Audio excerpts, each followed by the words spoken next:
I saw yesterday Andrew Neil and Theresa May talking about the new commissionership role, and what I thought was interesting, they seem to be just struggling the tiniest bit with the difference between the operational role and the strategic role from the police commissioner.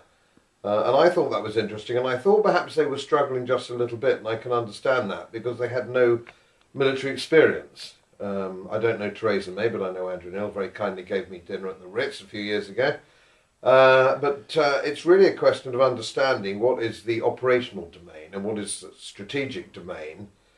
And I'm very interested in your feedback on this because of your experience as a very senior policeman. But in the army, we commanded one down, so what was termed one down. So the army commander, or the chief of the Imperial General Staff, he would give the strategic plan to his generals, and the generals would carry it out. So Lord Alexander would say to General Montgomery, I want you to recapture North Africa, and then General Montgomery would go about that in his own way.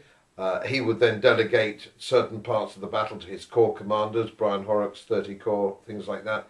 And so that nobody would interfere with the operational command. Capture Hill 60, Jim, how you do it is entirely up to you. That's not mine. If you don't capture it or don't try hard enough to my satisfaction, I'll sack you and find somebody who does. So I don't have any real problem with this strategic role. I think strategy, and there have been several definitions, but strategy has always been a definition of, by General Patton, I think it was. He said, strategy is how you get a girl into the back row of the cinema, and tactics is what you do when you get there. And I always think that leaves everybody understanding the role. So if we're elected, we're going to be very much majoring on strategy, and hopefully we get the right Chief Constable who knows how to carry that out. But give me your views on that. Okay, in practice I don't think it's necessarily a problem. The history when I was in the police was that if we had a sensitive operation coming up, or one that was likely to attract a lot of media interest, we would pre-brief the chair of the authority, someone who you could trust, and who was the one who was going to carry the political can if things went wrong. You wouldn't necessarily tell all the members of the police authority, because in practice you couldn't always rely on them keeping quiet. But you would give a heads up in effect, and that might be as little as an hour ahead of an operation or a day. But you wouldn't do anything too far ahead, because the risk of, if it was sensitive, you wouldn't want to risk something getting out.